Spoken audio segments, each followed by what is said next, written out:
Thank you. Ms. Lozey, this question, it says, where do you stand on mansionization? The deed restrictions for PVE limit the height to 30 feet and square footage of a residential structure to the lesser of 50% of lot size or 30% of lot size plus 1,750 square feet.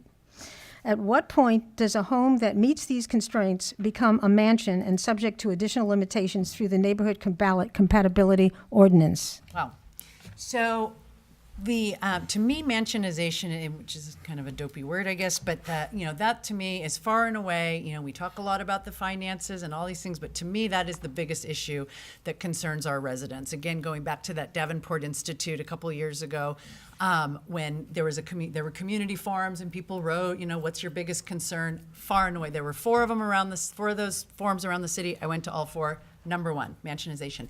My observation is that I think we've got a little tilted. I think we need more. The city council should give marching orders to the planning commission and then hold the planning commission accountable for results. I think this constant appealing has become a mess. But I think the biggest problem is people think of views and they say, oh, there's no view impact, therefore this house is okay. And to me, the biggest issue, and maybe the definition of mansionization, is massing and looming. So to me, that's the biggest problem. I'm with you. Let me add two things. One, we don't consider the overall volume of the house. So we look at massing and we look at looming, and we're worried about view, and we're trying to comply with an NCO, but the overall volume of the home, I'm not sure that we're actually looking at those calcs. I think our process is broken. People go and they get their plans. They spend $30,000 with an architect.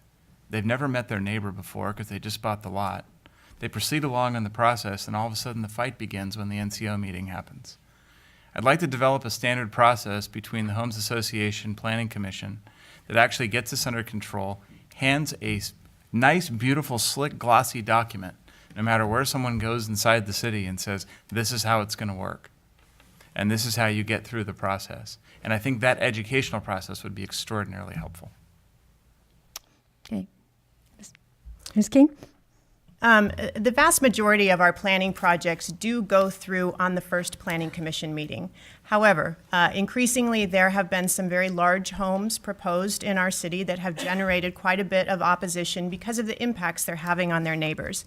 And to me, mansionization is not necessarily, it's not just a big house, it's a big house in the wrong place. And we have had a couple of those projects.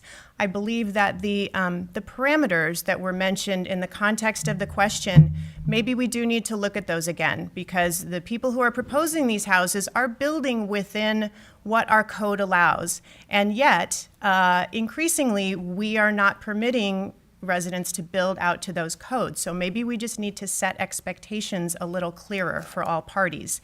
Certainly, there are other metrics that we need to look at, such as gross floor area. That's not included in the calculation that we measure now. It's a figure that we get, but it's something that can really make a house seem much more impactful to the neighbors. And so I think that's another thing that we need to consider, whether that should be some kind of requirement.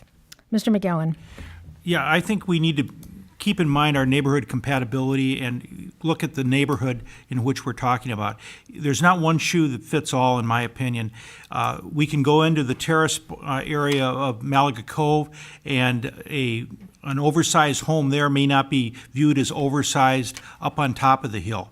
And I believe that we need to have a more streamlined process of how we set expectations between the Homes Association and the City Council. And I will just throw one additional comment in there that one of my colleagues up here recently did a mediation on a dispute with having to do with the size and views of a home. And I think this was a successful project, as I understand it, and I would encourage us to consider utilizing more of the arbitration process in the future. Mr. McCarthy? I agree with one of my colleagues. I like Jennifer's idea of looking at the business, the code again, and there's not one plan fits all, depending on where you live and the neighborhood compatibility. So, you know, I'm a big I like having the open space. I live on a street where there's a couple of double lots, and there were single homes on them. People lived in them since the 50s, and contractors are buying them up, and they're putting up two beach houses on them. So I would like to take a look at and kind of freezing some of those double lots. So if it has a single house on it, it can stay a single house. Now, I don't know if that's something we can do legally, but I think I enjoy the space that we have, and we already have enough traffic and enough people, and so I want to preserve the lots that we have. Ms. Peterson? I think mansionization has gotten a really bad rep. To me, mansionization really isn't about being the mansion. It's more about being just not keeping up with the neighborhood character. So the city council and the planning commissions just had a joint meeting, and we talked about some of the ways to improve the process. And one of the things that was discussed was that if we're not approving up to 50%, why are we still having that as a threshold? Why can't we lower that down? Also, regarding data, before we were not using the gross volume, and sometimes, a lot of times, the architect know the loophole, and so they will put a storage underneath the staircase or a 5-car garage or something that adds to the volume of the property instead of just what the square footage actually says. So there's a lot of things that I think we can refine, and we're also working with the Homes Association to make this an easier process. Okay, thank you.